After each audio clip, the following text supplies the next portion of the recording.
41 பேர் இறந்தப்போ உங்களுடைய முக்கிய நிர்வாகின்னு சொல்றவங்கலாம் முக்காடு போட்டு போய் ஏதோ மூலையில படுத்துட்டு இருந்தப்போ ஆதவ் அர்ஜுனால இருந்து புஷி ஆனந்த்ல இருந்து எவனுமே எங்கேயுமே இல்ல. நீங்க கூட வச்சுக்கிட்டு பெரிய அரசியல் சாணக்கியம் ஞான ஆரோக்கியசாமி எல்லாம் ஏரியாலாம் இல்லாம முக்காடு போட்டு இருந்தப்போ அன்னைக்கு உங்களுக்காண்டி வாழ் தூக்கி நின்னவன் ஒரு சாதாரண தாவேகா தொண்டை.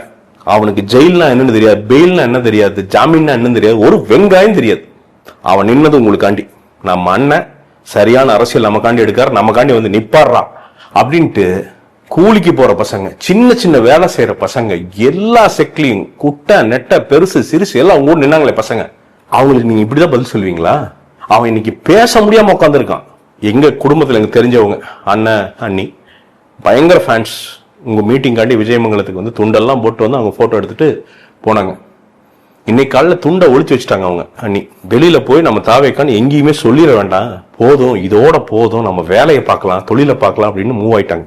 இது அவங்க மட்டும் கிடையாதுங்க, உங்களை ஃபாலோ பண்ணுகிற லட்சக்கணக்கான பெண்கள் இன்னைக்கு நைட் அந்த முடிவெடுத்தாங்க. இதற்கு காரணம் விவாகரத்து கிடையாது, நல்லா தெரிஞ்சுக்குங்க.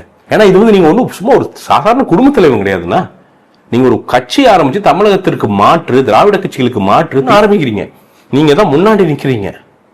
ஒரு சின்ன பர்சனல் இஷ்யூ அது, உங்க ஈகோ மட்டும் இல்ல. நம்ம பசங்களுக்காண்டி டே எடுத்து குத்து, நீ பரவாயில்ல நெஞ்சில, என் மனைவி தானே எடுத்து குத்து, நான் தாங்கிக்கிறேன், ஆனா உன்னை என்னைக்கு நான் பழி சொல்லுக்கு ஆளாக்க மாட்டேன் அப்படின்னு நின்று இருந்தீங்கன்னா, தமிழ்நாடு உங்க ஃபுல்லா நின்றுக்குன்னா நான் உங்க முன்னாடி நின்றுருப்பேன்.